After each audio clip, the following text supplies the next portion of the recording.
We are the Real Kyper and Bourne Show. Wherever you're watching, wherever you're listening, Sportsnet 590, Sportsnet 360, Sportsnet Plus from 4 to 6. We're glad you're aboard.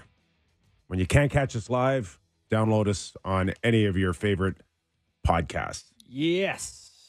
Nick Kypreos, Justin Bourne, Sammy McKee, Derek Brandeo, and Jen Rolnick. Stretching out the week here. What do you mean? Right into the Christmas break. Yeah. I got to be honest with you guys. Let's have it. We started our show should this the week season. Off? Should have taken the week off? No, I'm good with working today and tomorrow. Okay. We started off late this year. Mm-hmm. The shows. Yeah. I think it was like a week before puck drop. The Jays were competitive. Yeah. Yes. Mm-hmm. And I was itching to get going. Yeah. And now I can't wait to get rid of you both. I really need a break. You know what? You're going to go spend 10 days with your family, and you'll be itching to get back. Scram, beat it. and then I'm going to give them the scram, beat it. I need my boys You'll back. be ready to get back. Yep. All right. Into the dog days. absence makes the heart grow fonder, Kippy. And, Yes. We've spent a lot of time together since October, every day for 3 to 4 hours a day. Yeah. And I will say, not to get it too inside baseball here, but I'd say we have a remarkably good relationship I think for so, how too. much time we spend together. Don't you think, Kip? I'll reserve my judgment till like April, March, April. The secret- Can you give me time The to answer secret that? to a good relationship is to almost never talk. Yes, it's true. Until work. Be a good listener. Be a good listener. Was last night's game between the Leafs and New York a little bit of the okay? I don't know what to make of it really, because I've seen the Leafs play a lot worse and win Yeah. than what we saw last night. They seem to have some decent scoring chances. In your mind, was the game up for grabs in the latter part of the game? Yeah, I Still? think some days I come in here and I go, that was a great hockey game last night. And you go, because it wasn't played great. Like there was a lot of errors, and I'm talking about it was fun. It was back and forth, whatever. Yeah. Last night I think was a well-played game. It wasn't as thrilling, as exciting, but the Leafs had trouble getting inside against a Rangers team that was pretty well structured. Leafs were pretty good. I mean, we'll get to Sheldon Keefe, but at some point he basically said as much, where he's like, sometimes over 82 games you play pretty well and you don't win. That's kind of how it goes, and that's kind of my review of last night. I actually think I would come out of that game feeling probably better about the Leafs than I have in a little while. I know that's kind of crazy to say considering how many points they've gotten over the last stretch of games, but I think that team, the Rangers, are one of the class of the East, right? I think we'd all agree that I think maybe they lead the NHL in points percentage. They're a really good team this year. Yep. And I thought that looked like two really evenly matched teams. And with the way we started talking about this team in October and November, we were very concerned that they weren't going to get to this point, right? Yeah. Where they weren't going to be playing close games with really good teams. And I come away from that game feeling better about them than I should. Yeah, looking at scoring chances, I mean, they were right there, 20-21 for the Rangers. So right there. Whatever. Maybe just blame the dads last week for the dancing and the Is that your dance? the hip bumping. Oh, you got the ring on, Kipper. You got a function tonight? You got a little something. Whenever you Got got a little something special going on tonight. When you got the sport coat and the ring on, I'm like, where is he Yeah. going? Where is he going tonight? For you to figure out. Oh, I For love you to it. figure out. Love it. Okay, let's go to Sheldon Keefe for our first Kippers Clipper of the show on his overview of the game. We were slow in the first period. I thought both teams were a little slow and cautious in the first. I thought we adjusted fine to the game, though, in the second and third. I don't know. I mean, when 3 goals are going off of us and in the net, bouncing around, and you don't get any power plays in the game, you're probably not winning the game. So, these things happen over the course of 82, but I had no issues with our game. It's such a dismissive, funny review of the game. It's like, I got no issues. No problem at all. I could find a couple. Didn't win. But what would your biggest issues be? Still a few turnovers that I would have liked to clean up in the neutral zone. I feel like if you're playing a good defensive team, the Leafs in playoffs have struggled to get in. And I thought last night the Rangers were good and they struggled to get in. Mm-hmm. So I'll quibble there. I thought Martin Jones really saved Connor Timmins from going from a kind of whipping boy to full-on whipping boy with that turnover that he had when he's trying to go to an impossible spot. He turns it right over. Guy comes in, gets a breakaway. You're the last guy back. What are you doing? What are you doing? What are you doing? Like that. That's what the, is that's Connor the, Timmins going to be? That's for them? the stuff that scares you. Yes. Not in December, but in April. But I Play will the right zoom way. out a little bit on this and just say that, we came in here whenever it was doing the "Is this team good?" show. Yeah. I feel pretty good about the Leafs now. Like watching these games when they're behind, when it's close, like most lines go over the boards. Like Nick Robertson kind of stunk last night, but I like him now. Like he's got pop and he works hard and I thought he got bounced around a little bit. I thought he looked it was terrified to get smoked. He was terrible last night. Yeah. He was terrible. He got bounced His around. turnovers were related to like not wanting to hit. But he's better than he's been. JB, when you say that, there's I get a sense of optimism out of your voice here, but there. like, where are you thinking now that when you watch it and you're feeling good about what you saw, the glass is half full? Is that because you think that this team can compete for a Stanley Cup, or they're a lot closer than you thought they might have been a month and a half ago? I think it's probably a more fair assessment of how I felt about them a month and a half ago when I thought there's a chance they might be actually bad. Like I thought they might miss the playoffs. Yeah. Like, are they the 16th best team in the NHL? Whatever. They're probably the 7th best team in the NHL. Yeah. There's a group of teams that I think have a chance. But when you're in that group of team, 5 to 7, whatever, and you add a couple of really good players, you can get into the real group. You mentioned they're there. You mentioned the confidence in a Stanley Cup. I look around the Eastern Conference, and the only team I wouldn't have some sort of confidence in them going up against would be the team they're matched up against right now in the playoff picture, would be the Florida Panthers. Like, I really do think that a lot of the other teams they could beat. Like, they play well with Boston. They played Tampa last year, got over that hump. Tampa's not the same team as they were. You look at the Metro, no team in that division really scares me. It's just Florida who they're matched up with right now. Thank you. I watched last night's game, and even if by chance we could have seen another late game heroic event, like I'm kind of glad it didn't happen. A pulled goalie, and then find a way to win it in overtime. I'm still watching last night, thinking I don't envision the Leafs team as is beating a New York Ranger team as is over a best of 7. I don't. And it wouldn't be has, favorites, but I can see it. It has everything to do with, I don't think that the Leaf blue line can compete with the likes of Fox and Trouba and Schneider. Miller. And Keandre Miller. Did you see Keandre Miller There you go. throw like a bus token to Brody on the Chasing first him? goal? Oh, yeah. Yeah. Like, So Brody's a little bit of a concern.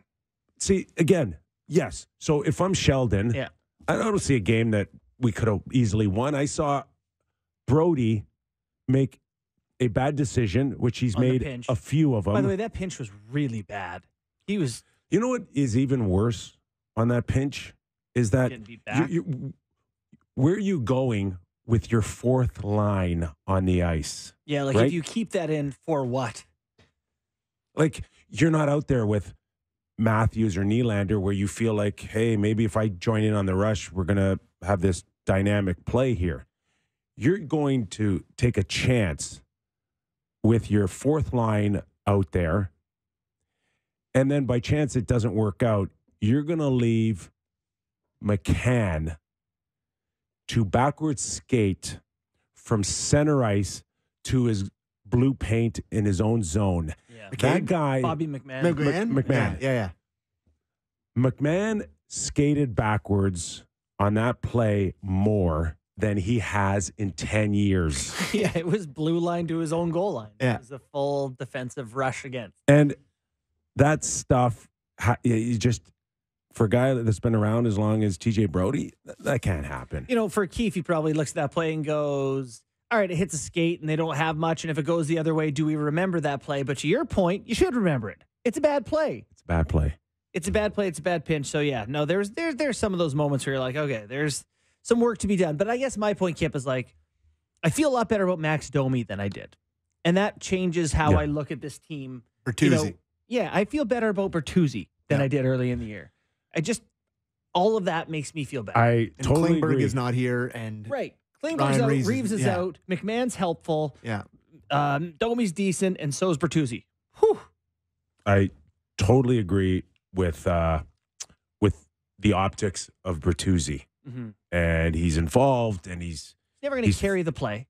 He has to find a way to put the puck in the net, guys. Oh, God. Okay. What's he at still? He has to. Was he at He has 5? to. 6? He's got to find a way. No one's saying that he has to score 30 this year. Be But nice. Can we get 25? What's he at, 5? He is at 5. You're right, Sam. that gives him between 10 and 15 goals this year. And the play that Marner makes where he flips it up, he makes a great play to knock it out of midair, and he goes in one-on-one with Shesterkin. And I got to tell you, I never for a second thought he was going to score. No. So it's like that tells you kind of where it's at with him. Like it feels like he has to be on top of the blue paint to chop it in or like land on his stick in the slot in the perfect timing. But wouldn't you guys both feel like you're starting to get a little bit more familiar with what he does? Like I feel like he was kind of missold to me as something as missold. That's not the right thing. I don't know what the term would be, but I just feel like, I was expecting a guy. Oversold. Not even oversold. Different sold. I don't know. He's a different player than I was expecting. I guess I didn't watch him enough in Detroit, but I just remember him being way more in false advertising. Thank you, Derek, who just buzzed in my ears there. But like just more gritty or something. He's not as gritty as in your face. Yes. I think. I really thought you'd see him talking to guys on top of the pile. Early in the year? I don't know who was they were playing against. The puck was between the goal, and he just speared him right in the... Yeah, and you liked it. And I loved it. And it starts a brawl, and it's like, he hasn't done that since. We want one of those guys. Didn't you call for him to get suspended like in the first or second game of the year? Like I wanted him to take a suspension? I don't know. No, I mean, I've said some really dumb stuff on this show for 2 hours a day, every day. I could have. Yeah, you're right. I have no idea. But that. I just, we were talking about it last night. He had 10 penalty minutes in his first 4 or 3 games, and he's got 14 all year. Yeah, so last 20 games, he's got 4 PIMs. It's not quite the grease and grit. Remember, we were all talking about bigger snot and all that. Like bigger bunting was the thing that people said to me. And he's just not even close. About bunting, he was emotionally involved in games. And I'm not even saying this as a detracting point to Bertuzzi. I've liked his game. It's not what you thought he was. It's different. Is Domi and Yarncroc just perhaps a heavier left winger away from a very decent playoff type of third line? Well, I wonder if, I know Domi has been better since he's moved to center. Do you think the best scenario for the Leafs is that he stays there, or they get a good third line center and he plays wing on that line with Yarncroc? There are times when I'm thinking Max is just holding onto the puck one split second too long, and it either has a feeling of a turnover or a bad pass. And I just think if he can get simpler decisions as a third line checking centerman, he could hold a spot there. But there's times when the turnovers are, for me, still an issue. See, I agree with you, but I don't think he holds on to it long enough sometimes. Like sometimes, I think he's looking for a whatever. That's fair for sure. And I'm with you, though, that it's like I want him he to just seems not indecisive. Force that play. Yes. I want him to either have the default be we're going forward, we're going deep or whatever, and then you see something, make the play, but not these hope plays. I didn't really notice him a whole lot last night at all. The commentary isn't on last night for me. It's a general Domi. But it feels, the one thing I'm kind of learning about him is that he'll have certain games where he'll be one of the best unbelievable. Players on the and then other games, I guess it's a lot of guys in the NHL, but him specifically, I've really noticed that he's just he'll just not be there for some a lot of guys don't have that ceiling, though. I guess that's why he makes 3 and not 8. Has Bertuzzi been the best player in a game this year? I don't think so. Maybe the first Sweden game. Okay. Remember, he was really good, but there's been a few games where you're like, wow, Domi was impactful for them. And as a third line guy, if he gives you 5 games in 82 where he's the best player in the rink, that's unbelievable.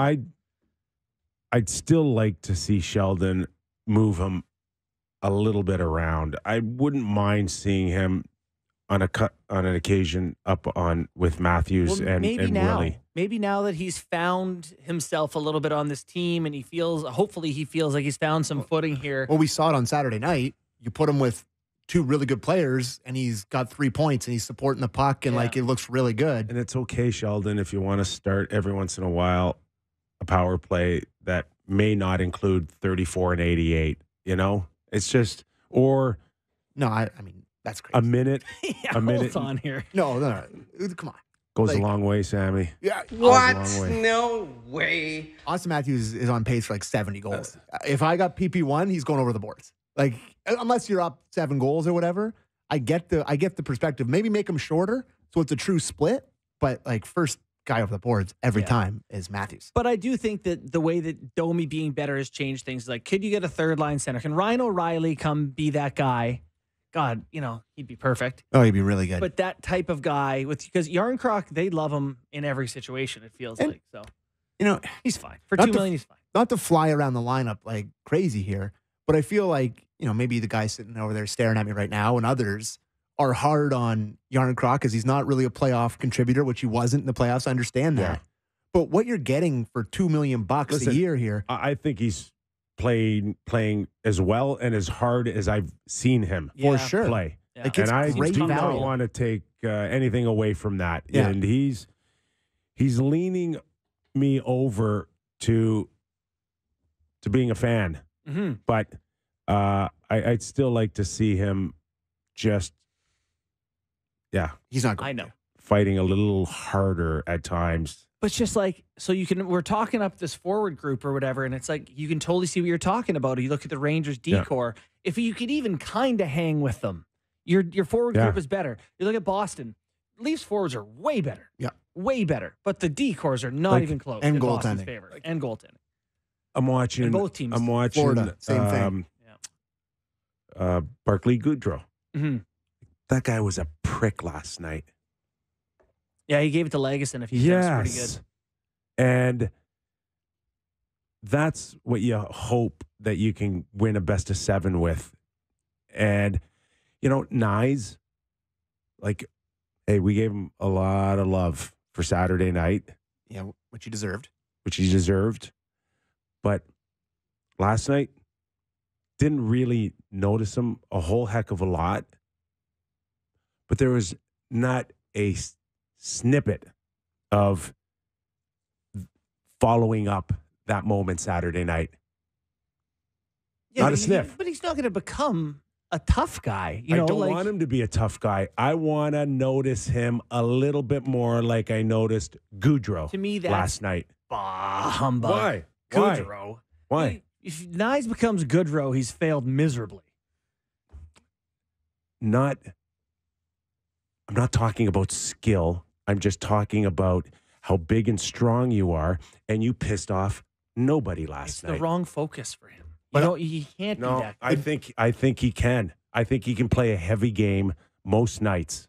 I do. Yeah, And I think he can piss a few people but off. this is part of the young thing. If he just followed through on the size and the weight of him. And that's the progression to me of a 21-year-old finding. I'm not saying he has to do it overnight, Yeah. but that's the growth that I'd like to see. That's what you want in a best of 7. Is my point. I'm not saying tomorrow or the next day, but the Yarncrocs cannot do that in the playoffs. And that's the stuff that will make me take a bad penalty because I've had enough of you. I just have to punch you. I have to slash punch you. I have to do this. Yeah. I have to do that. Every playoff series, every team in the finals has 1 or 2 of those guys where it's like, I can't take it anymore. Yeah. I can't take you anymore. And teams have no problem taking Yarncroc in April and May. Yeah, And you that's- love that. To be That's honest. just one element that's kind of missing still.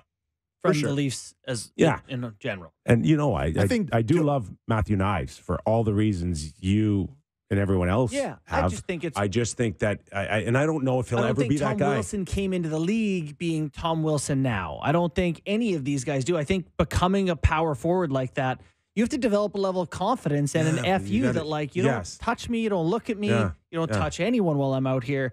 You don't just come in like that, I don't think. But you got to dig it out. Right. You got to dig it I see out. your point is that's where it's headed. It's funny that you mentioned that with Nyes, Kip, because I was watching that game.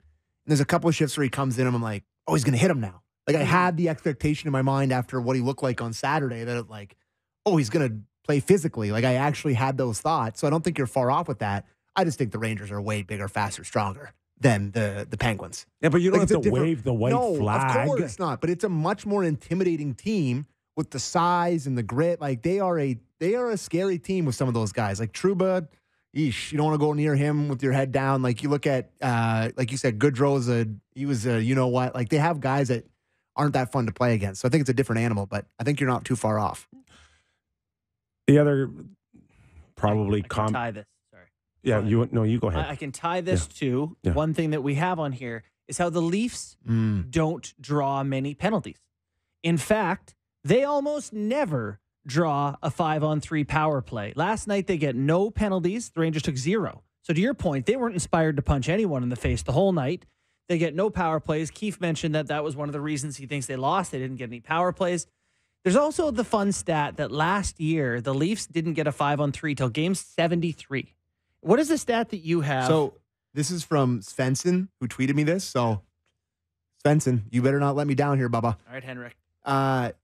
From the last 5 years, these are their ranks in penalties per game, like the power plays per game. It's 26th, 23rd, 26th, 23rd, 31st this year. So they get power plays in the bottom, whatever percentile that is, 15%. And it's just a lot of Leaf fans will be like, oh, it's like, I think it's just because they don't play that hard a lot of times. Style. Yes. Yeah. Right?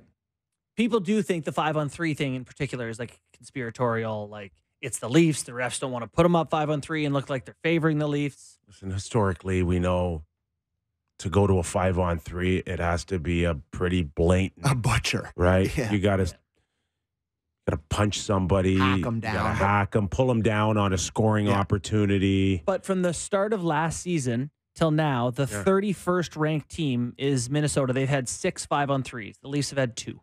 They're dead last, and they're not even close to the Wild. Wild, the Wild have had the most. They've had 22. Oh, the Wild. There's another had the team most. that was close to them. I forget who it was, but there's a Wild Either way, that the had 22. team ahead of them has 6, and they have 2. Yeah. So they almost never go on the power play.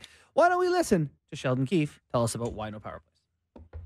Yeah, I thought we're maybe attack inside a little more. Like I said, it's a strange game. I thought we had more ozone time than they did. I thought we attacked off the rush, especially in that second period.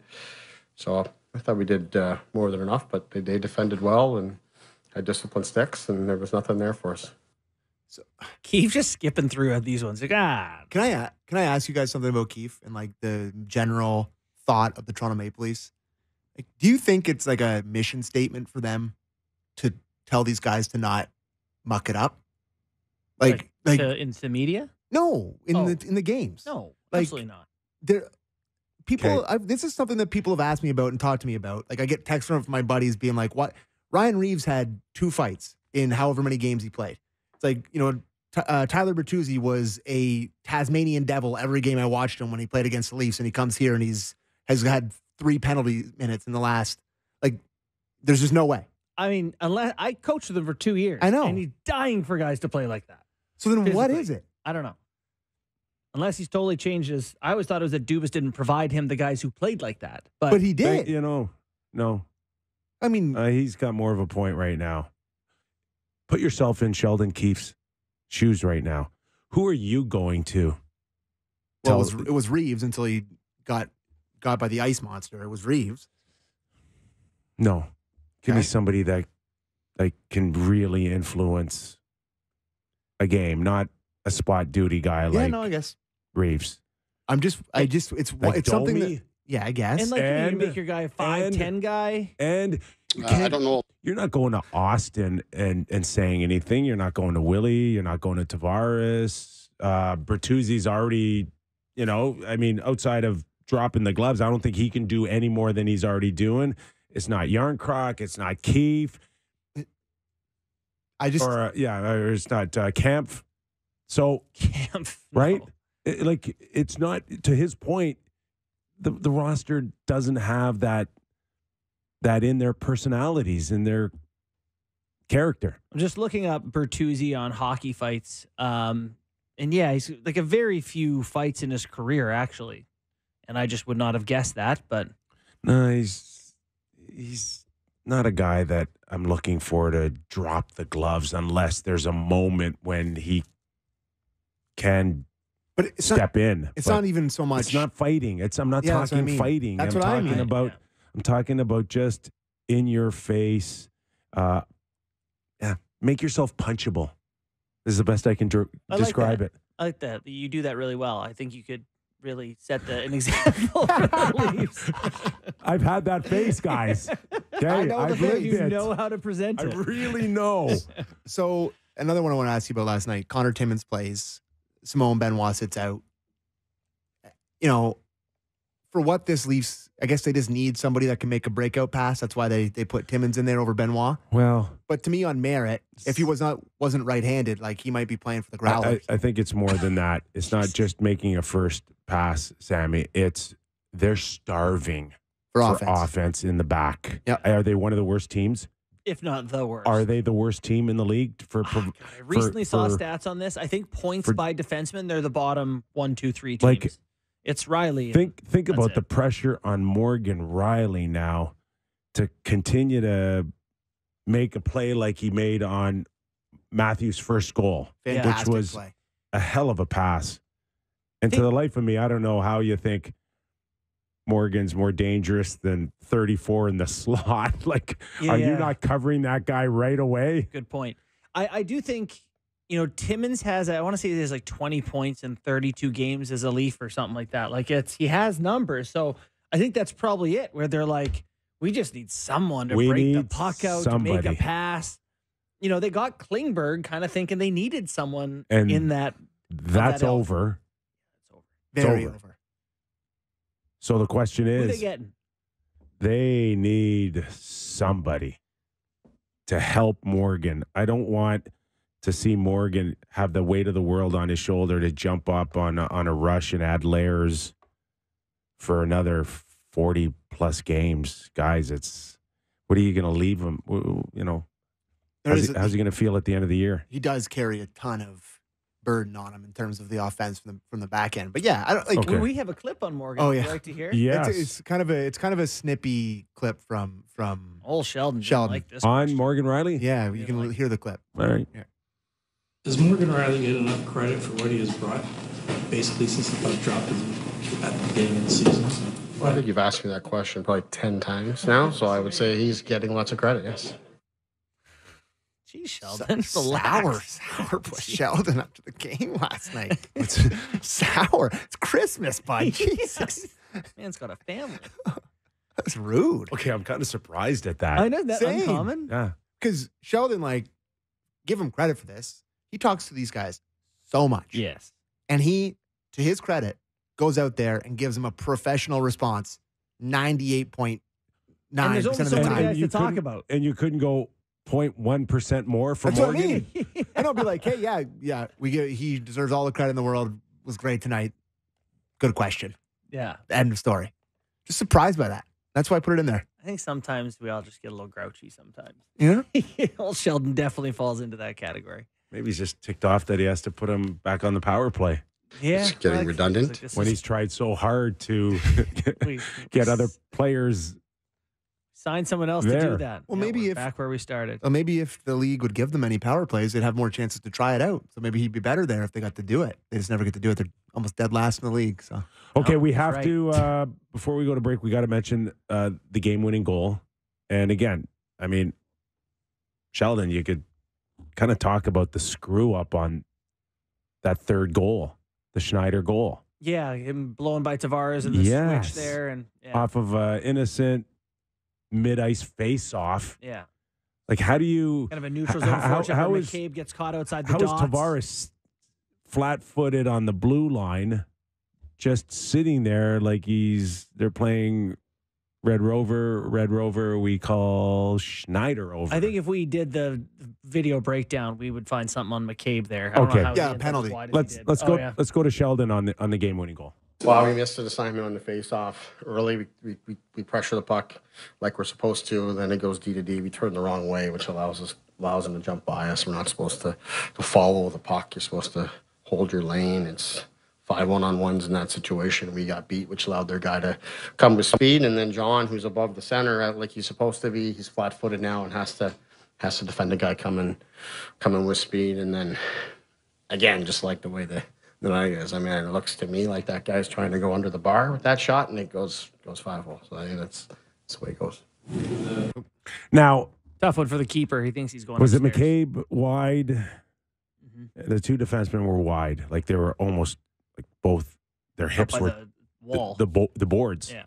And I think McCabe may have gotten picked a little bit, but I don't even know But it's not. if he should have been even close to Blake Wheeler. I think who may have done it. I just know that being in John Tavares' situation there is so hard. I know he's already not the greatest skater, but you would have to be the greatest skater to go flat-footed against anyone in the NHL coming with speed and make a play on. Yeah. Yeah, and McCabe playing on the other side again we talked about it a little bit last night, but it's like he looked a little more horned up last night. A little bit more early season McCabe, jumping up a lot, and I think it was a play maybe where he thought the pass was coming to Wheeler, and he was going to maybe intercept it. Trying to jump the route a little bit. Then he turns around, he's getting Wheeler bumps him out, and it's in the back of the net. We didn't talk really Martin Jones, but good effort. I mean, Right? what can He you held do? them in there. Yeah. But that's when you really would have liked to save on I guess, and Sheldon just spoke of it. He's trying to go up top. Yeah. It ended up being like this knuckleball that went in. It's fellas, it's Martin Jones. Right. Like there's 3 bad bounces go by him. He's pretty good the rest of the night. He lets in a bad goal. Martin Jones is going to let in bad goals. And you can hope you can overcome it. But I thought he got pretty unlucky for most of the night, no? Like that Zibanejad goal, that first one is the weirdest goal all year. Yeah. I still don't know how that went in, but yeah. Fair question. Okay, we're going to get Luke Fox, NHL writer for Sportsnet.ca. We're going to join him after the break, and we'll get into tomorrow night facing the Buffalo Sabres. Oof. Did Martin Jones earn another start in Buffalo, or do you go back to Samsonov? We'll ask Luke and the boys here that question after the break. The New York Rangers avenged their loss last week with a 5-2 victory over the Toronto Maple Leafs. Let's welcome in Luke Fox, NHL writer from Sportsnet.ca, and judging by your Zoom shot, in a police lineup? No. Luke, what's going on, buddy? There's only so many rooms available when you got company over for the holidays already. You got to find any spot you can. There you go. Well, we appreciate it a lot, and you've been along the journey of the Toronto Maple Leafs every step of the way. Let's start the way we finished our conversation before the break, and that was on the goaltending. And were you surprised to see Martin Jones at home up against the New York Rangers? Would that have been a Samsonov start for you? And where does that leave Sheldon Keefe going in tomorrow night against Buffalo? Yeah, I wasn't surprised at all. Just based on Samsonov's body language after his last start, when he got shelled, it was quite a scene, actually, because usually by the time they let us reporters into the game or into the dressing room after the game, pretty much everyone's cleared out. And then one by one, they bring out the guys who, that are going to talk post game to the media.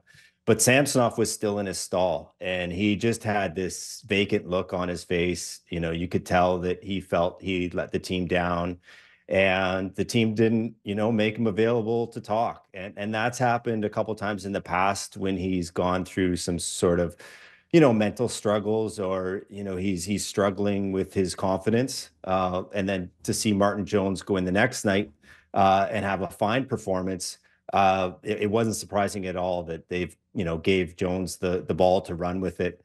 So, and then at practice, Samsonov stayed on for extra work. So all the telltale signs were there that it was going to be Jones's net last night. And, besides the one mistake on the game-winning goal, Braden Schneider's goal, he said he wanted to have that back. He went for the poke check, probably should have not given such a big 5-hole to him. But other than that, there was just fluky bounces. So I'm not really blaming the goaltender for the Rangers' loss. But now they're in an interesting spot, and they got 2 soft opponents before Christmas. the Buffalo Sabres, who are just a mess right now, getting booed at home, and then the Columbus Blue Jackets. I would give Samsonov the net tomorrow night in Buffalo, but I would definitely try and give him at least one of these to see if he can't get some traction. And you'd like to think if the team plays strong defensively in front of him, the fact that he's facing, a team that's out of the playoff mix, a lesser opponent than the Rangers for sure, that maybe he can just take a step, right? Like it's all about trying to build some momentum. The guy has not linked a string of strong starts. He's had moments, but he hasn't really got that traction. I think of Linus Ullmark in Buffalo goes to Boston behind a really good D, and all of a sudden he's really good. I think of Talbot in Ottawa goes to LA behind a really good D, and all of a sudden he's really good. And like the Leafs this year defensively have been not very good. Do you think it's a matter of the Leafs D are not helping Samsonov out this year, or that their lesser D are exposing what he really is, which is maybe a backup goalie in the NHL? Well, I think there's both things at play, Justin, for sure. I think, like I said, I think he's had confidence issues. I don't think mentally he's gotten the traction that he had last year when he went on a run and ended up with his best career season, really. He was really good for the Leafs. And I don't think we can't ignore the fact that the team took him to arbitration. And it's like chicken or the egg. Did the team do the right thing by sensing that maybe this guy isn't worth betting on long term? Or did the fact that Brad Treliving went in there and said, I want to give you the least term possible, the least money possible, did that start him off on a foot where he was putting too much pressure on himself? Like, I got to go out there and prove it all over again, even though I had a pretty good showing in the playoffs and had a pretty good season by my standards. For the third straight year, I'm in a contract here. And that's a lot of pressure, especially when you step aside out of the rink and consider this is a guy with a young family, just had a baby in the spring. And I think he's putting a lot of pressure on himself to earn money for his family. There's a human element to this as well. So I think that's part of it. But I think absolutely the team needs to play better in front of him. In that Columbus game, they did not give him a chance to find his rhythm. Like they were awful in that first period. You guys saw that game. So when you're dealing with a fragile goalie, you have to help him out to a certain extent too. We saw in his one shutout, the team was fantastic. It was like an easy shutout. I mean, you hate to say that, you're still playing goal in the NHL, but that's about as an easy of a shutout as I've seen. So I think it's a bit of both. We're talking to Luke Fox, NHL writer for Sportsnet.ca. You talked about Ullmark, JB, and going to a defensive core like the Boston Bruins. Again, last night, we watched a Connor Timmins giveaway that could have easily solidified the win, but Jones made a real good save to keep it close at the time. But there's got to be a level of frustration, and I don't know if you kind of caught it. I did catch it a little bit on that Schneider third goal, the go-ahead goal, where Jones kind of gave a look of where is everybody? Did you notice that? Yeah. Luke, and the sense of getting some serious help for either Jones or Samsonov. The standings would suggest that you're not in any rush, but on the contrary, I think Samsonov and Jones and eventually Wall may be in a rush right now. Well, no, eventually they need help for sure. And credit to the team because they got their, 7th, 8th, 9th defenseman playing significant minutes through these injuries to the blue line. And they're holding down the fort. Until last night, the team had gone on a run of 9 games where they got at least a point. I believe it was 14 of their past 15. They got at least a point. So they're treading water. They're hanging in the race without defensive help. And really that's done, I believe, has bought Brad Treliving time when, the teams he wants to trade with aren't quite ready to say, okay, we're posting the for sale sign, and that for sure is starting with the Calgary Flames. I think you guys had Keith Jones on your show recently, like the Philadelphia Flyers, same thing, right? Like they're going to be a seller eventually. but you don't want to tell your fan base we're giving up on the season before Christmas. Now the trade freeze has kicked in. So the Leafs have played well enough defensively to buy their GM some time. But for sure, can this blue line as constructed get them into the playoffs? Yeah. Are they going to win a round 2 with this group? No. And to that point about the goal you were talking about, the winner, Sheldon Keefe made a point to say that was a defensive mistake. Maybe part of that is protecting Jones, but what he wants is Jake McCabe in that instance, not to go chasing Blake Wheeler at the wing. He's supposed to pick the lane and slow up the speed of Schneider or whoever is coming through that lane to chop down their speed. So that was a defensive mistake for sure. So, Luke, we played a clip of Sheldon being grumpy about a Morgan Rielly question earlier in the show. Don't know if you happen to catch that. How has Sheldon been this year? Has it been different than in previous years? He has his extension. The team is different. Dubas isn't around. Have you felt any different vibe from him over the course of the year? A little bit. Yeah. He's a little bit testier. There's been a couple moments. I mean, he's softened now that the team is playing better. We've seen some really strong performances of late. He absolutely loved the Pittsburgh game. Mm-hmm. He didn't go hard after the Rangers loss, even though it was their first regulation loss in a long time, because he really liked the process. He didn't think that they got outplayed that poorly. And plus, they're going up against a legitimate team in the Eastern Conference, and he thought they held their own against them.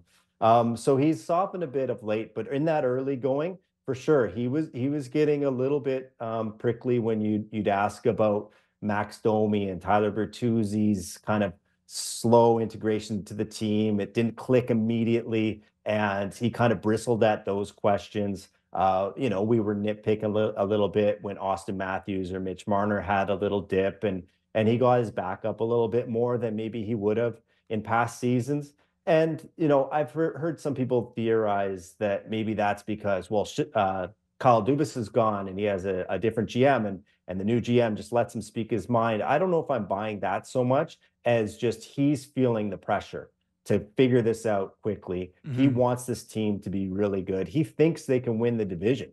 And what a bonus it would be if they drew, a wild card team. Like, you look at the Metro, the teams that are going to make the playoffs at the bottom of that division aren't going to be very good. Like, if they could wrap up a round 1 in 5 games, or imagine, heaven forbid, 4 games, and set themselves up better for round 2. And I think he sees that opportunity if the team clicks. And so I think there was a pressure in him, and sometimes he likes to take it out on us, because I think we can be critical and probably overly critical, probably because we're just seeing the same group so many times in a row now. That's what it is. Yeah. Last night, I think Willie had some decent looks, but a couple times I think it was a little bit of a hot potato, and nobody expected Willie to. I know he's getting points, but he's dialed it back a little. Yeah, that's Is that where you're going? Sorry to step on your question. Yeah, he has dialed it down a little bit, but where do you see Willie at this point right now? Yeah, you're right. He's not as on fire as he was to start the season, but he's still got a 9-game point streak going. He's still getting his cookies. I think things changed a little bit when he got put with Austin, and I think maybe he feels like, okay, I need to set him up a little bit more. I think he's looking past, and he's actually has set him up for a couple of beauties. Last night it was the defenseman McCabe and Rielly with some pretty nice assists. But yeah, I mean, you could argue he was the MVP. Maybe you could make the case for Morgan Rielly through the first, I'd say, 20 games, definitely through to the end of the Stockholm trip. And it was almost unsustainable, the clip he was playing at. But my concerns for him are pretty low. There was this one moment last night, I don't know if you caught it, but they had the zone and he had the puck and he went back out of the blue and left the zone on his own just to come back in with more speed and almost created something. Like, he just thinks the game a little bit differently than the average winger, for sure. He's just having a good time out there. Yeah. So that's great. So we were talking about the division around them and how this year there doesn't seem to be, there's not the Bruins of last year, I don't think. As currently constructed, how many teams do you think are better than this Maple Leafs team. I was saying that I had the Leafs in the NHL maybe as the sort of 5th to 7th best team in the league. In the East, who do you see as ahead of them right now? I'd put the Rangers ahead of them. Yeah. I would. I like their blue line more. I like their goaltending a lot more. Right. I would put Florida ahead of them. When Florida came into town, there just felt like a gap, but in puck battles, in speed, determination, rolling 4 lines. So I'd put the Panthers ahead of them, and maybe lump the Leafs in pretty close with the Bruins. I think if the Leafs are on their game, the Bruins have tailed off a little bit. I think they might be able to hang with them as long as they get a good goaltending performance. I still give the Bruins the edge in net. Luke, terrific stuff as always, man. And by chance, if you're out and about in the city, we're the three of us are larges. Okay. All right. 3 pack of Just Hanes. something to think about. You're not thinking about the Leafs all the time. Are you talking sweaters? What are we talking? Sweaters. Whatever it is that you are shopping for, I suppose. Okay. Harry Is that- Rosen's. Harry Rosen, right. Yeah. All right. Thanks, I Luke. also like my little Buddha in a large. Okay. Yeah. There you go. Done deal, pal. Thanks for doing this. Luke Thanks, Fox, Luke. sportsnet.ca. So I think Willie's got like 3 goals in his last, 9 or 10 games. I mean, He's also got good for me. He's also got 11 points in his Yeah. last 5 games or Yeah. something like that. Yeah. You know, even if he dials it back a little bit in the back half, he should be right around 100 points. We are 102. back at the time of year where, there's some puck battles where he's like, you can have that one. But he is still the electric force that he always is with the puck. And that ain't going to change. Watching Austin right now shoot the puck, Yeah. like It's otherworldly. yeah, it is. It is. I mean, he is like cocked and ready to go. The moment he crosses the blue line, it's like, maybe to Luke's point a little bit, it's, hey, we all know where we want the puck to end up. Mm-hmm. And maybe Willie's got a little bit of that in his head. Yeah. Austin has 2 goals in 5 of the last 7 games he's played, which is obviously a pretty torrid pace. I think Sammy's got him on pace for 73 now. The goal, the second one, the first one was a pretty fortunate, good bounce, good play to get it towards the net. It kind of deflected Yeah. up. But the second Just one, powers it through. he just stares one of the best goalies on earth eye to eye. Like, Just how goes much far room down. do you think he had? Couldn't have None. been much more than a puck. I mean, to me, Shesterkin is up against that post. Ting. No, he's been really good. And ever since, I guess you give Keefe credit for calling him out. That one game, whenever that was it before Boston, right? Where he was like, we need Austin to be better with Austin or whatever he said, and I can't remember. Well, he's just, even when he's now entering the zone, he's got his presence back. Yeah. Right? Yeah. You know what's crazy the too, though? size, the speed, the shiftiness. Yeah. And to that point, looking at their top guys, Marner now is quietly on pace for career highs in goals. I think he's on pace for 37 and points. He'd be just below last year. He's a 97-point pace. So he's kind of, after a slow start, he's coming off 8 goals in 8 games. He's kind of finding a little bit too. So those 2 guys, this is kind of the time of year, the elite players, just everyone else kind of falls off and their skill really shines. Yeah, people are getting more tired. Guys are hurt You out of the find lineup. a few more worse mistakes here and teams. there. And yeah. Like I expect, going against Buffalo tomorrow, who just gave up touchdown and a safety to the Blue Jackets, Columbus. Boys, and then Blue Jacket on Saturday. but between Buffalo, and we'll get into this in the next hour on our national part of Real Kyper and Bourne here, but Buffalo and Ottawa were supposed to be knocking on the door. Yeah. They ain't They're knocking on the basement No. door. It's a tent right knocking now. on heaven's door. There's no door. There's just a flappy tent. It's a dog door. It's just blowing in the wind. Okay. We're back with Kevin Cheveldayoff, general manager of the Winnipeg Jets. He's going to join us. There's a surprise for me. That's going to be awesome. I'm excited about that. Okay. Nick Kypreos, Justin Bourne, Sammy McKee, right back at you after the break. Welcome back into the second hour of the Real Kyper and Bourne Show. We are live on Sportsnet and Sportsnet 650 in Vancouver and Sportsnet 960 in Calgary. This hour of Real Kyper and Bourne brought to you by Bet365. Nick Kypreos, Justin Bourne, Sammy McKee. It's Wednesday night. Can only mean one thing. Always like just a handful of games. Not ever busy on Wednesday. Do you know notice why? that? Yeah, because we clear one out here on Sportsnet for us. So everyone watches us.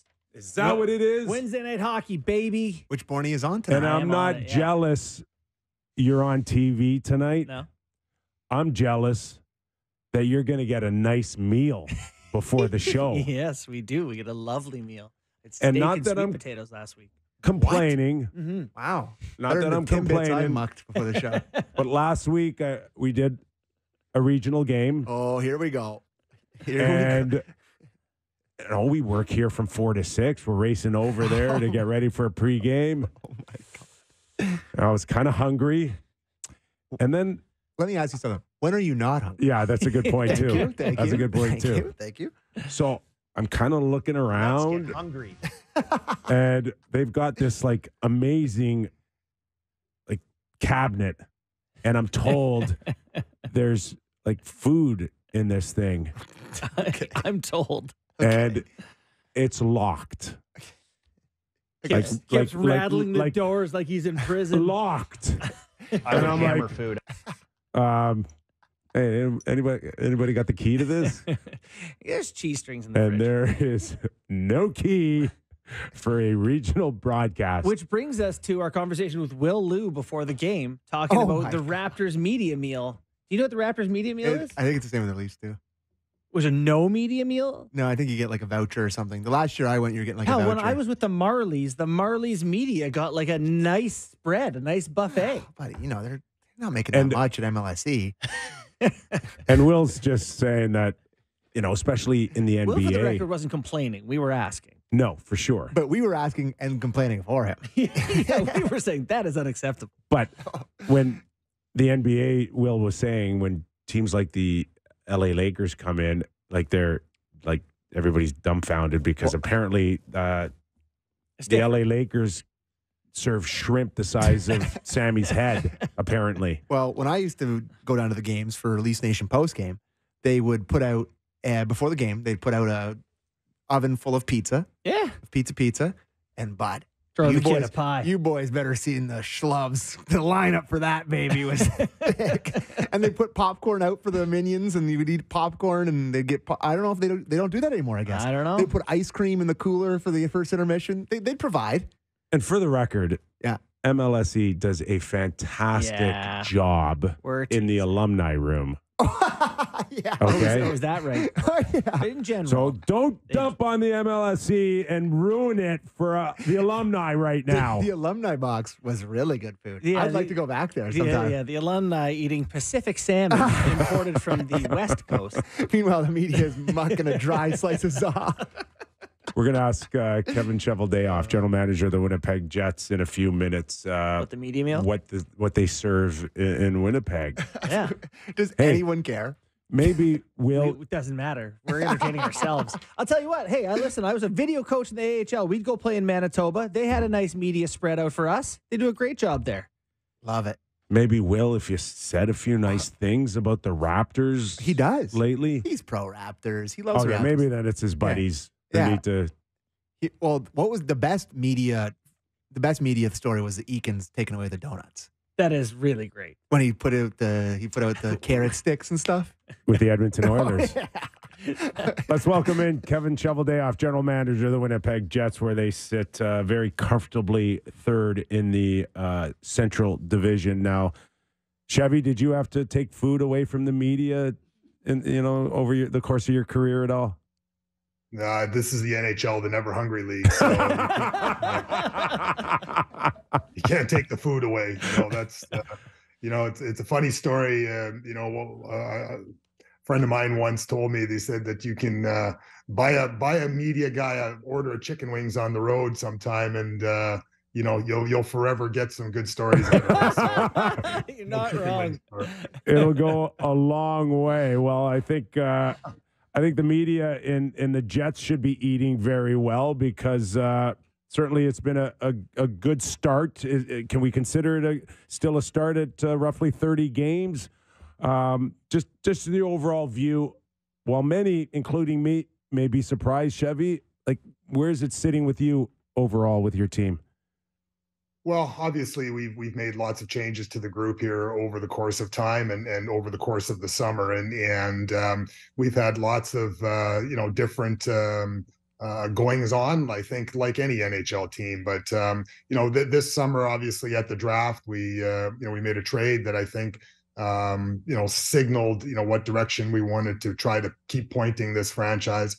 And we're very excited about the prospects of getting a Gabe Vilardi and Alex Iafallo and Erasmus Kupari to give us that a little bit more depth and dimension, I guess, to our group. And we were able to sign Helly and Scheif at the beginning of the year, right before training camp.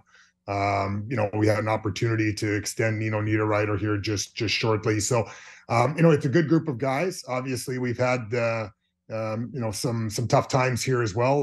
We went through a period of time there where Rick Bowness was away from the team, and I think it just really helped to show how much all these guys care about each other and care about the coaching staff and the job that Scott Arneal and Brad Lauer and Marty Johnson did to pick up where what Bowens was talking about. I think it speaks volumes to how close this group really is. Chevy, when I look at your team, I believe you guys have won 20 straight games, giving up 3 or fewer goals. I don't know if in the past you would have considered yourself defensive stalwarts or whatever, but right now your team just does not give up a pile of goals. To what do you attribute to that too? Is that a team structure thing, goaltending, D? Where do you lay the credit for that? Well, certainly, again, you have to start with the goaltending. There's no question about it that a player like Connor Hellebuck has really established himself as one of the upper echelon goalies. But it is a mindset of Bones. It is a mindset of that we tried to instill when Bones came into the organization. Last year, and it takes time, but it's something that again, guys take pride in, I think. And if you look at our leadership core, Adam Lowry being our captain. Josh Morrissey, Mark Scheifele, they've all really, established, an identity with how we want to play and the way Bones wants us to play. We're talking to Kevin Cheveldayoff, general manager of the Winnipeg Jets. I want to talk to you a little bit about Gabe Vilardi in terms of an incredible performance on his return back to LA, and just the overall sense, Chevy, in terms of the appreciation for the trade that you made with Pierre-Luc Dubois, and how hard it is when everybody knows that this player doesn't want to return and you're up against the clock and you're able to make a trade, a significant one, without feeling like you're not delivering the goods. I mean, it's not a great position to be in, and it's worked out incredibly well. Well, it's again, there's lots of different things and different circumstances that come into play in the National Hockey League, and sometimes opportunities present themselves, and here this was a good opportunity for us, to kind of reshape how our forward group looks, and a guy like Gabe, it was awesome. It was so awesome to see, because he went through so much already this year with having a knee injury that kept him out for the better part of 6 or 7 weeks.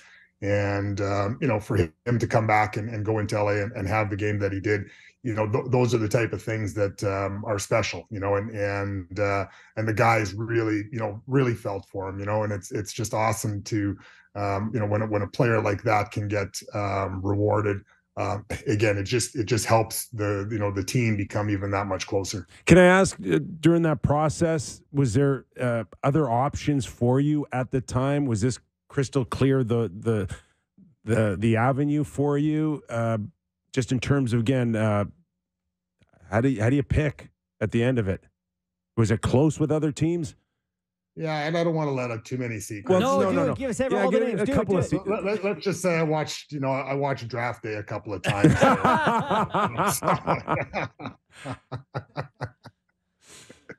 Again, you do your due diligence, and you try to do the best that you can. Obviously, LA was very aggressive and very upfront. in wanting to make it happen. And fortunately, it worked out for both sides. I can't help but think about, the path this team has taken. The end of last year, Bones said some things about the team being disappointed that there wasn't more pushback. He was frustrated. Over the years, they've seen Line A little frustrated and wanted out. Wheeler, I don't know if he's frustrated at all, but Dubois was maybe frustrated. I want to talk about character in the room and how much you believe that maybe just having guys who want to be there attributes, is part of the reason for success. Or what do you think how much it matters in team success?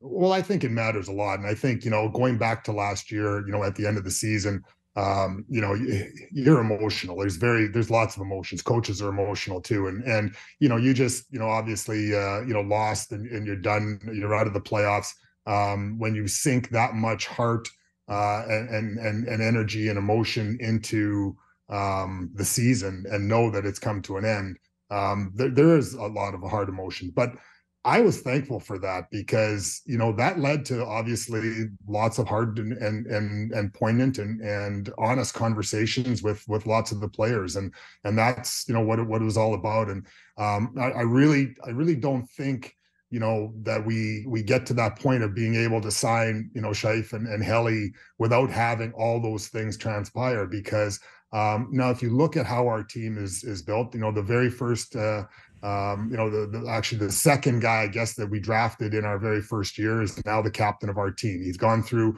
our development process. He's grown up, as a Winnipeg Jet, and now he's the captain. Our very first player that we drafted, Mark Scheifele, now signed on for 8 more years. Again, has grown up through our process. And you can keep on going. Josh Morrissey, all these players, Kyle Connor, Nick Ehlers, players that we drafted, players that we developed, players that grew up here. And when I was sitting down with Mark and Connor at the beginning of the year, and we're talking about the extensions, even before I got into negotiations, with their agents, really on the final stretches of anything, it was very clear 2 things. These 2 players are very driven to want to win the Stanley Cup. And the second thing that was ultimately very clear is they want to do it with this group of guys. And then they really care about each other. Kevin, you talked about Josh Morrissey just moments ago. There's no question that he is now constantly in conversations amongst the best defensemen in the league. But we do know that there's a few teams out there that need help on the blue line. I mean, can we think that the Winnipeg Jets and you would, in particular, would be looking to revamp that, not revamp, but build off of that blue line? Or like, where are you on the back end? Well, I think, again, if obviously you're always looking to see what's available maybe to improve your team. If you're so lucky to be in that in that space of wanting to fill some holes, and your team is certainly something that warrants it. But again, we'll take a look at how things go over a period of time here, and really haven't identified any areas yet. We've obviously lost Kyle Connor here for 6 to 8 weeks, and just got Gabe Velarde back. Rasmus Kupari is now starting to skate. Young player like Ville Heinola, who had a great camp, is just starting to skate again. So there's lots of ebbs and flows that go throughout. But again, I think a lot of our success isn't about an individual, outside of maybe a Connor Hellebuck, who obviously plays a very important position. It's about a team, and it's about a structure, and it's about playing a certain way. So it's not necessarily about going and finding that unicorn, to kind of, put you over the proverbial top. It's about finding things that fit, your team structure. What are your thoughts on the division right now? You guys are second in points percentage. You're a hair behind Dallas. You're right there with the top teams in the division. What are your thoughts on the West and your division this year?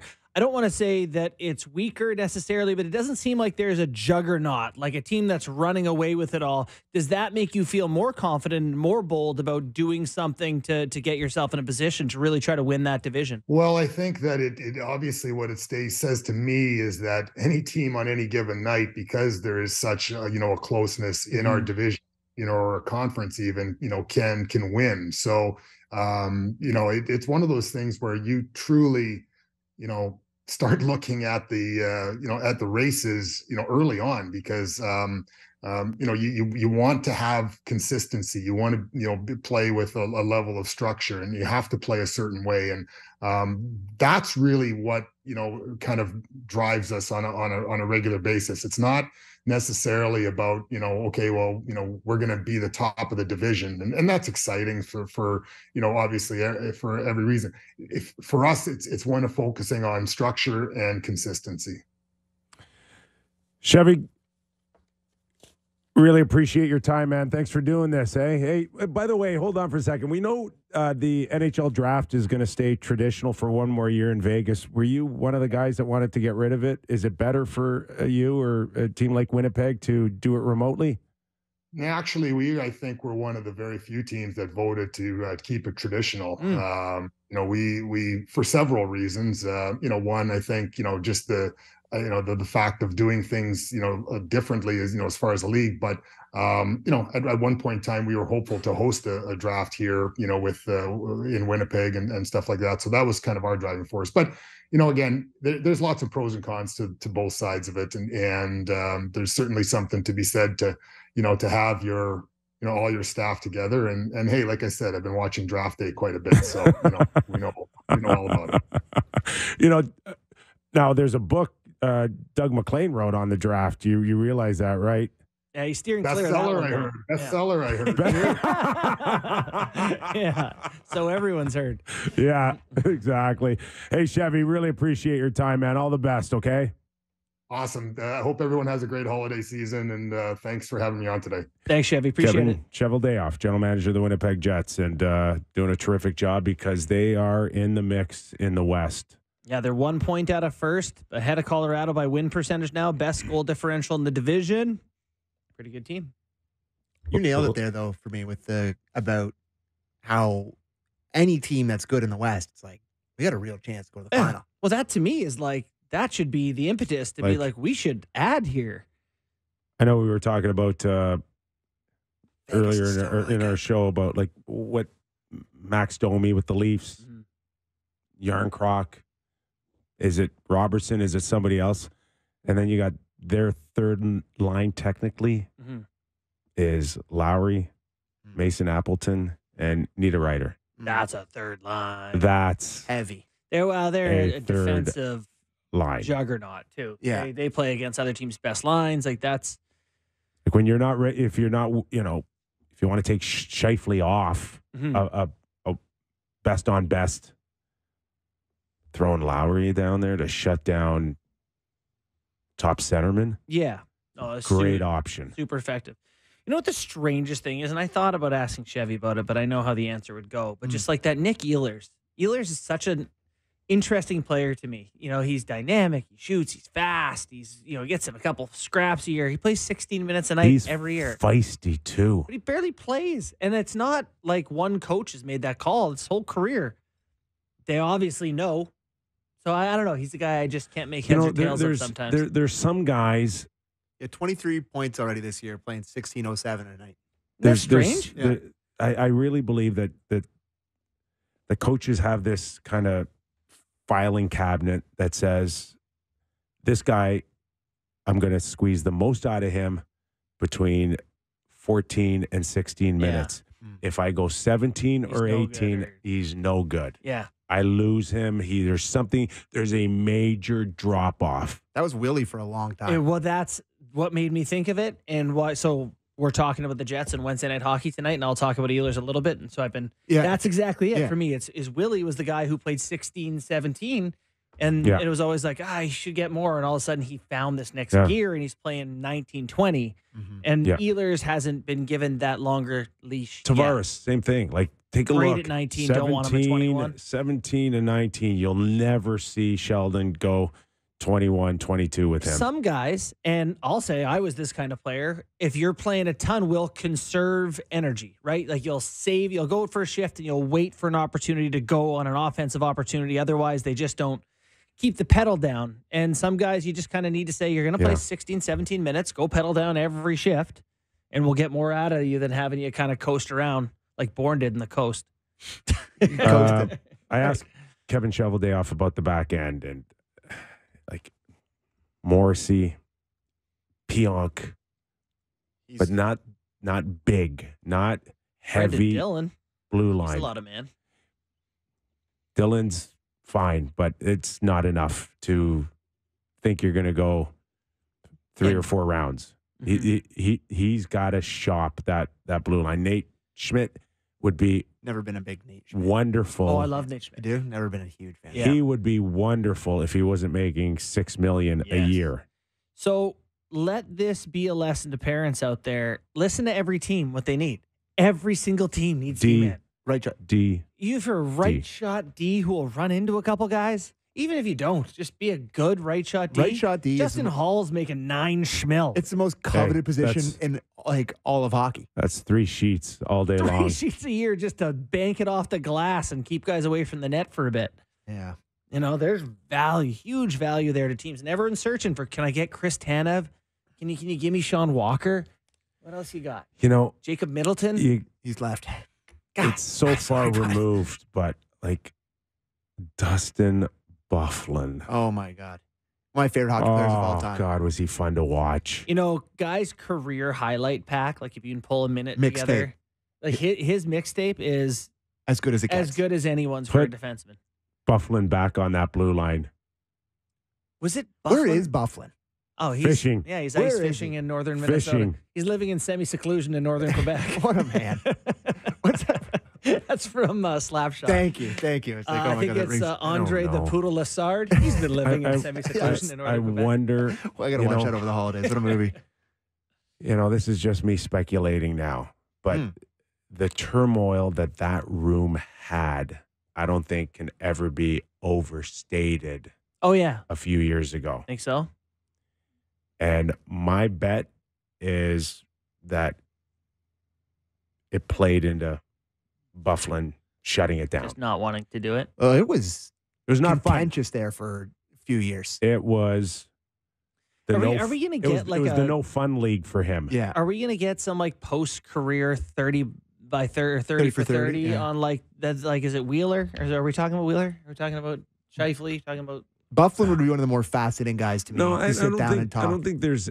Guy to Listen, I don't think. Line A? I don't think there's any like huge story for a documentary on the Winnipeg Jets. They didn't It's get just along. Guys are mean to each it was other. Yeah. guys kind of fighting for their space. It was kind of guys sucking oxygen out of the room. And I told you I love an alpha dog, but I'm not sure they knew who their alpha dog was a few years ago.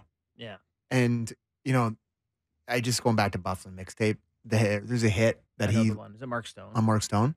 That may be the hardest hit in NHL history. It's literally like a crash test dummy running into a brick wall. He Yeah. is skating fast, and then his movement Stops. is stop. Yes, And forward who- progress. and who were the two guys that he was fighting at the same well, the time? best part is he did it twice in his career. I think it was against Vegas. Where he was like Pulled two throwing guys out of the net, just like you two meatheads. That was like a scene out of like the Three Stooges where Yeah. he just clanks them together.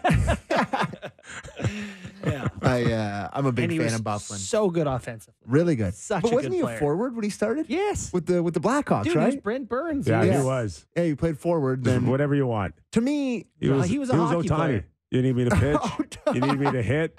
What do you need? Yeah, What do you want me to love do? that. we've gone a week and a half without mentioning that guy's name. Really appreciate it. Shohei But no, but to be able to play two separate positions in the NHL, show like that, you're just an unbelievable Well, hockey and player. at one point, he was one of the 10 best D in the NHL. Yeah, he was like, amazing. He was his career high is high. Yeah, he was the man. Wish he still played. And now he loves life, probably Yeah, he's doing great. fishing. Had And, lots of money, oh yeah, hunting fish, living in Minnesota. got a cup. Yeah, Got the respect of us. yeah. What else do you need? That's all that matters. What else you need? All right, So game much more. time, boys. Yes. Let her rip. All right, it's game. Sammy. It's game time. Whoa. Was there just a drop there? Yeah, it's not- Okay, it really caught me off was guard because I cold. said it at the exact same time as me. You Anyways, cold. sorry. Like stereo. Choir. I That's the spook word I I'm spook looking like a for. horse. I need blinders. It's game time presented by Bet365. Visit the app for the latest odds and find out why it's never ordinary at Bet365. Must be 18 plus. Ontario only. Please play responsibly. And not a ton of games tonight, as you know. We were talking about earlier. Looking at the game that you're doing tonight. Red Wings, me talking about how they might be good.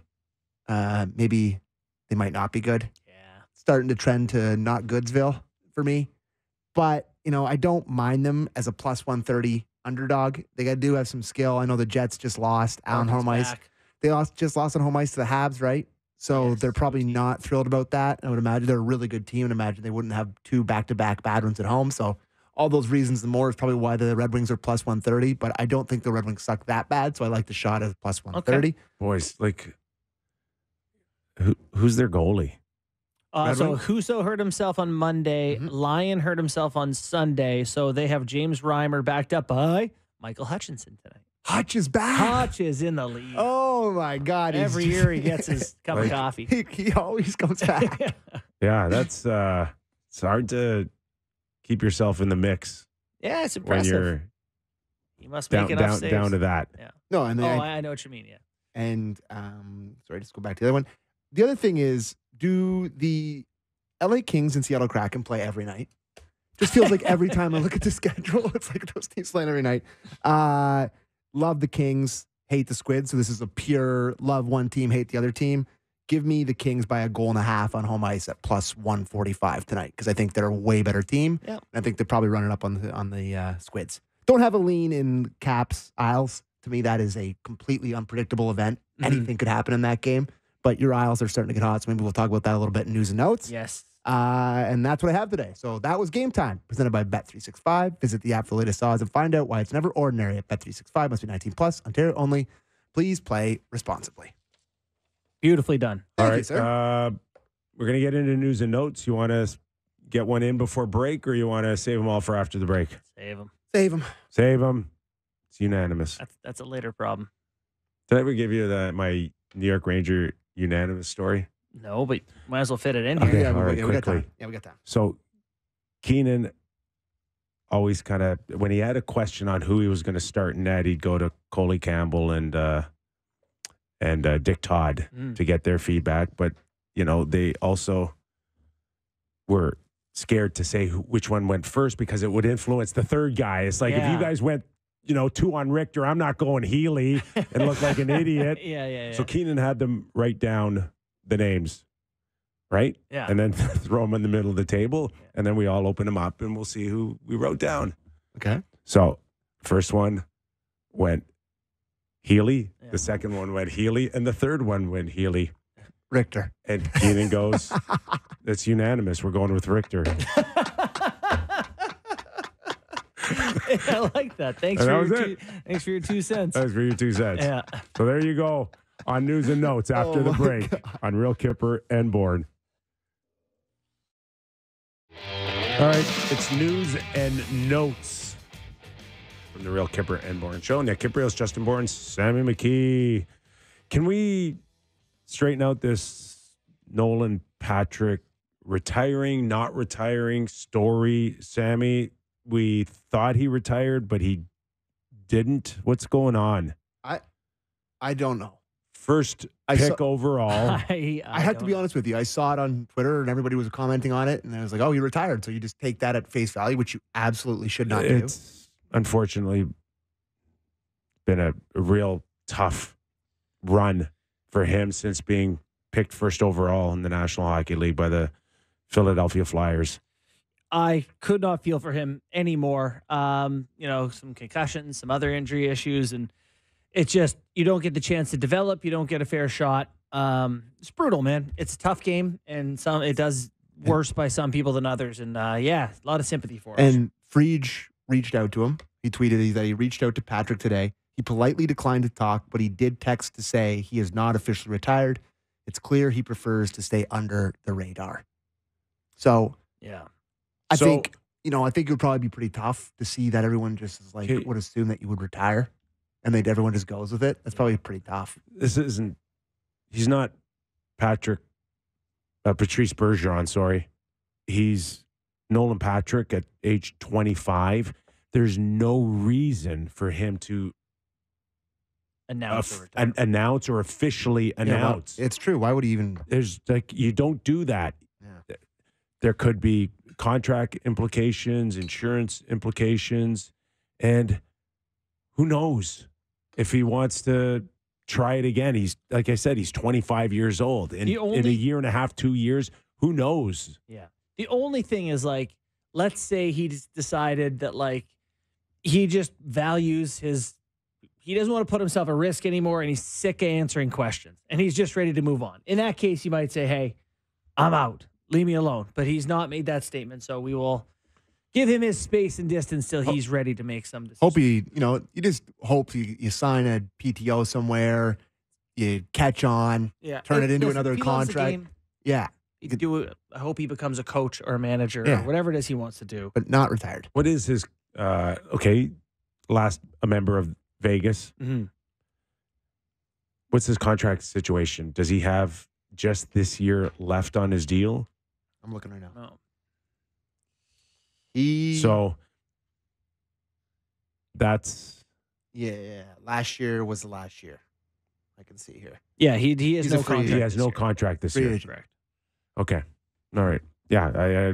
There's just nobody really officially retires anymore. Only just like the greats. Yeah. That's it. Eventually you just stop getting contracts. That's kind of it. But I mean, he played 25 games last year, 2 goals and 7 assists with Vegas. That is the last he's played. All right. Last night, the Edmonton Oilers and the New York Islanders. And just when we were ready to write off the New York Islanders, JB, like me, okay, but you, how could you have bailed on them? Did I bail? Yeah, I bailed. You bailed. Oh, you bailed. And I mean, it was looking good for the Edmonton Oilers. They get that early goal in 1 minute and 23 seconds from Draisaitl, and they had ample opportunity to make it 2-0. But you let a team hang around. Here's why I bailed. I mean, the Isles have been built on defensive structure, playing D, getting great goaltending, just mucking it up and hanging around games, and their D is no good. I did not foresee the Islanders becoming an absolute offensive juggernaut, and they now pour a ton of pucks in the net. The past 20 games, they're one of the top scoring teams in the NHL. I mean, Horvat and Barzal are suddenly as hot a duo as you can find in the league. Simon Holmstrom has 5 short-handed goals. We're talking about 5. Bertuzzi this year. We're saying, in the Leafs hour, like, he's only got 5 goals. This kid has 5 shorties this year for the Leafs. So they have a lot going for them on the offensive side of things that I didn't see coming. Noah Dobson, Horvat's playing points. really well. There's a guy that tweets us every week or so. He's guy. Like, who is it? He's always pissed. He's like, oh, yeah, maybe Noah Dobson should have been over Geno Malkin in the top one. And we're like, okay, buddy, we get it. We get it. Right. He's right. He's right. He's right. Dobson's so good. Coming off 8 wins in a row, the Edmonton Oilers have now lost 3 in a row. Mm-hmm. Is it 3 or 2? 3? I don't know. They've had 4 streaks this year. They lost a bunch, won a few, lost a bunch. Is it not 3? Sorry, Sammy? What's that? So they've lost 3 in a row. Yes. Okay, yeah, my bad. Sorry. Yeah. Yep. Sorry, So here you are coming off of an incredible run, and does 3 in a row kind of give a lot of it back? But this is the thing with starting as badly as they did, is that their margin for error was just so slim. So, you lose a few games and suddenly you look and it's like, they're 13-15-1 with a -2 goal differential. But the West is so bad, Kip. Like 13-15-1, they're 4 points or less out of a wild card spot with games in hand. Like, they're here's what I will say. They're not that good. Like they're going to make playoffs. They're going to be, they have great players, but they're goaltending. I can't recall covering an NHL season when we've looked at a dozen teams and go, yeah, they're good. And then go, Oh, no, they're no good. Change my mind. Your whole column every week, change my mind, should just be a new team that we flipped on. Are they good? I don't know. Yeah. No, they're no good. Yeah. They're good. They're no good. Tampa. The Flames Edmonton. selling the farm The Leafs. 2 weeks ago. They're ahead of the Oilers. Well, I mean, we do talk every day. It's kind of our job to react to what's happening in those few days. Yeah. That's the thing. If every show were a zoom out big picture, it'd be a boring program. But no, you're right with the Oilers, though. The hole is massive. And if they lose to 4 or 5 in a row here, it gets scary. So they got to get streaking again. Yeah. Another team that we've gone from good to no good. Okay. Ottawa Senators. No, they blow a 3-goal lead. But Sam, once upon a time, not only did a lot of people have this team making the playoffs, they had them maybe getting to a Final Four. My prediction for them this year was they were going to make the 8 seed, and the Leafs were going to make the 1 seed, and they were going to play them in the first round of the playoffs. Doesn't look like it's going to happen. I mean, I've defended the Oilers when they were on their skid, and I've been going to bat for Ottawa. Ottawa is getting much harder to continue to go to bat for. You know, they're up 3-0 in Arizona last night and losing regulation. Yeah. Their goaltending's not helping them out. You know, Tkachuk fights again. Can Brady Tkachuk fight every night? They need saves. Everybody needs saves. Yeah, you know where they're atrocious? Their penalty kill, their save percentage on the penalty kill is worst in the NHL. So they just can't get a save when they're shorthanded. Overall, their goaltending's really let them down. But I think part of that is their D's. Where's their stars though? Stützle, Norris, Batherson was supposed to have a career year. Yeah, you're waiting for these guys to take that step, right? It's all a lot Brady of hope and Tkachuk promise. now is just fighting now. He's just a... Guess how many goals Jimmy Stu has, Tim Stützle, on the season? He has 30 points in 27 games. How many are goals? 6. I looked at it. I was going to say 5 because 5 seems to be the magic number. 6 goals. You know, that's not 30 points is good. You're happy to see that, but certainly. And there's some nights early in the season when you watch him dancing around and whacking pucks out of the air, where you're like, I love watching he's him. so close to being one of the elite of the league. Star. Yeah, I love watching him. And so I went back and watched. I was going to say Jacques Lemaire, but not Jacques Lemaire. Jacques Martin. Jacques Martin. I went and watched him, and it's just, he's like, why did you do this? You know, I listened to him talk. He's like, oh, it's going to be it's not going to happen overnight. Like, it's supposed to. This is the reason you fire a coach with this kind of team is so it does happen overnight. That's the whole point. Yeah, you don't start a rebuild again here. No, is it's just everyone's like, trying to go forward. I just can't beat this drum enough. I hate when you're ready to even close to start winning. It just needs to be the mindset right away, like competing and trying to win every night. The Buffalo Sabres are guilty of this, of being a team that, oh, well, the rebuild takes time and process. They draft all these good players. Can you trade for a few guys and try to win tomorrow night? Yeah, can we have some veterans that have played? Help these kids out. Like, maybe let's try to get competitive tonight. Buffalo Sabres losers last night, 9-4 to Columbus Blue Jackets. And He told us Columbus could score. They can score. Their head coach is Granato there, and you're watching teams fire their coach. I mean, he's got to feel a little nervous. Would you think that that's the difference maker for them now to get them back in a?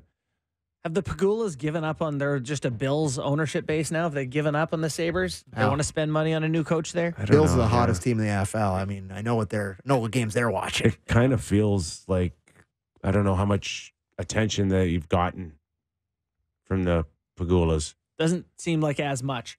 And I think Granato probably wants to keep it that way. God, the Sabres are spinning their wheels, man. Like, attendance isn't great in Buffalo. You know, when you don't win forever. That tends to happen. Great fan base. I love Buffalo fans. I want the Sabres to be good, but they're spinning their wheels here, and I would like to see them do some stuff, not just and there hard. Are like I like watching Alex Tuck. Buddy, I like so many players on that team, and we know we've nicknamed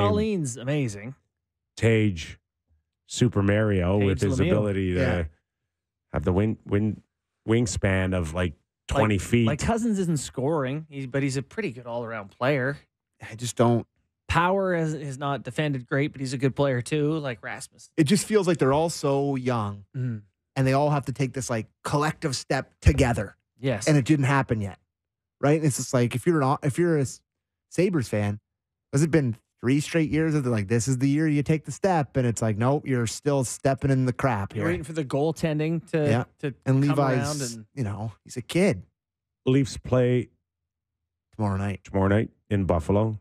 We'll be covering that game regionally, which means I'll get I won't find the key to the here we go the cupboard with all snack the locker. Snack locker. People listen to the show. You're gonna get in trouble for this. He's gonna he's gonna bring a May skill get in saw trouble. through the lock. You're gonna get in trouble.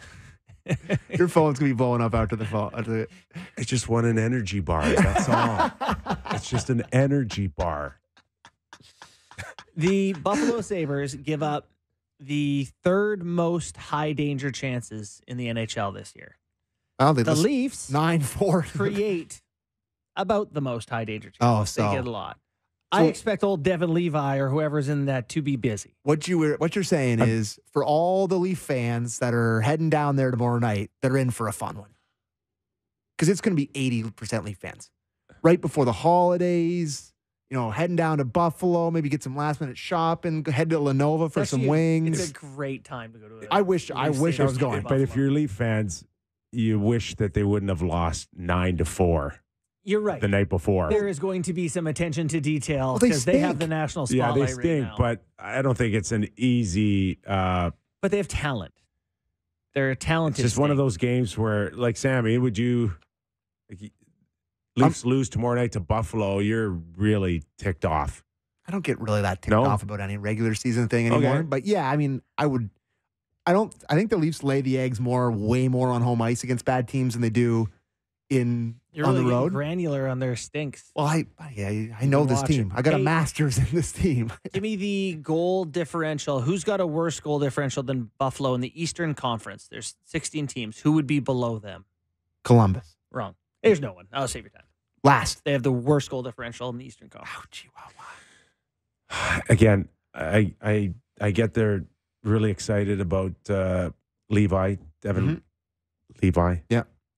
But sticking him in and thinking that he can grasp this to make the Buffalo Sabres a potential playoff team now was just not the right ask.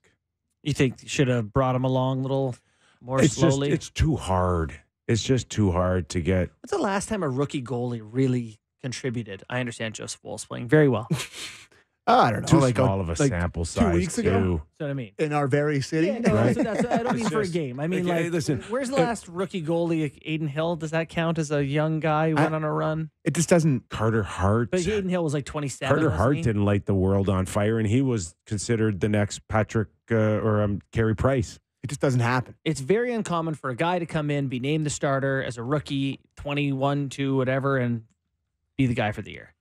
All right, Taves, you're telling me he called out his team. Devin. Yeah, we have a clip, I think. What? Devon Taves? Devin Taves. Devon Taves? Devon. White. Probably a lock for Team Canada. Next time, best on best, I would imagine. He has become a great player. Yeah. Derek, if we could play the clip of him there. I mean, it's self-awareness. We need guys that know how to play in our system, how to play our game, and know what it takes. And if we have guys in here, I think we got some guys that think they're playing well, and I think they're kidding themselves at this point. It's frustrating to play with, play out there when you got guys that think they're playing well and they're doing things that you have no idea what play they're going to make or where they're going to be on the ice. And it's tough to play in this league when you don't know where your teammates are going to be. So, that's where a lot of the frustration stems from. Ugh. Whoa. Yeah, that was pretty strong. That's maybe as strong a criticism you've heard from an NHL player of his own players in the dressing room. Okay, I'm drawing a blank. Who called out a teammate's dad? Rantanen called out Lehkonen. Yes, right. Lekkonen's dad. Yeah. So, I don't know, another Avs interroom. Little trouble in paradise over there? What's going on? Something. Listen, I like Taves a lot, and he is a Stanley Cup champion, and he is one of the leaders there.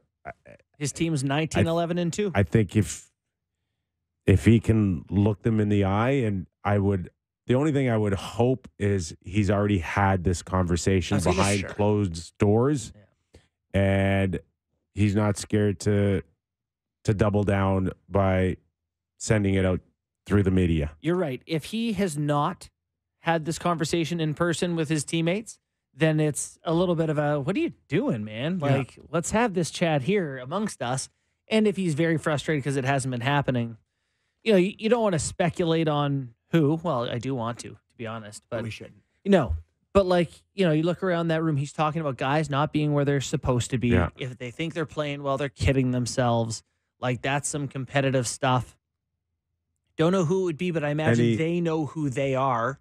And he has one of the most intense leaders in the league in Nate McKinnon. Sounds like Taves matches that competitiveness. I'm telling you, Nate doesn't let that team sleep.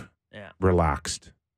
They got to be thinking, sleeping, and breathing, winning. That's Nate. Yeah, and that's the Nate dog. And they're 19-4. They're 40 points. They're tied for first in the Central, and they're still leaning on each other this much. It would be curious to know how things are in that room. And you talk about alpha dogs and grabbing guys by the collar. This is a big sign of that. It seems like it's happening in Colorado, where they're saying, we don't like where some of you are going. I'm curious to know if Joe Sakic, or who's the GM there now, even though it's Joe Sakic running the team, another guy. McFarland. Sure. Sounds right. If these leaders on the team can't get these guys to be where they're supposed to be, I'm curious to see if a winning team like Colorado makes changes at some point and says, we made a couple trades because we couldn't get the guys on our page. You know what just crushed them? Landeskog. Oh, yeah. Yeah. Losing him. Crush anyone. He's a stud. Really, winner, score, fight, do whatever you need him to do. Yeah, Playoff built type of guy. Yeah. That one hurt for sure. All right, what else you got, Sammy? Marc-Andre Fleury? Yeah. 549th win. It's too shy of tying Patrick Waugh for second most all time in the history of NHL. That's pretty surprising to me. Like a really big number. Martin Brodeur, number 1, and Fleury is going to end up number 2, very likely shortly. That matches up? Yeah. Couple of good French-Canadian goalers. But he's had an awesome career. Yeah, you put Patrick Waugh ahead of Fleury on the Mount Rushmore. Well, of course. Yes. But Marc-Andre Fleury isn't, on the mountain beside Mount Rushmore for me. So No. Mount Rushmore. It comes, it's old wounds. But the junior hockey stuff back for the World Juniors when he shot it in off his own guy, off the Patrick O'Sullivan. Hunted away a couple playoff series for Pittsburgh. He had moments where he was very bad. Yeah. So, Sammy, you asked me at the beginning of the show why I'm a little dressed up. Oh, yeah. My father, George Kypreos, is turning 90 today. Wow. Oh, my God. They named him the assistant coach of the Senators? He's, there he is. Look at that. George. There he is right there. This was almost 30 years ago, guys. They were on the float with me at the Stanley Cup parade, and he still talks about this as if it happened yesterday. Love that. That's happy incredible. birthday, Dad. Happy birthday, Where are you going for dinner? George. Oh, we're going for a nice steak. Attaboy. Yeah, that. nice steak in Markham. Well, enjoy. Hope it's a wonderful birthday. Look, you got Jason Spezza over there with you in that picture. Yeah, that guy does look like Jason Spezza. Look at my mom's glasses. She looks like too? she looks like a cop. Nice video. Nice video camera. She should be in Chicago Hope. I'd like to see that. Whatever video is on that Chicago camera. PD. That's the one I'm talking about. I don't know. All right. That's Happy awesome. birthday, Dad. We'll see you soon. Thanks for joining us on the Real Kyper and Bourne Show. We're back tomorrow.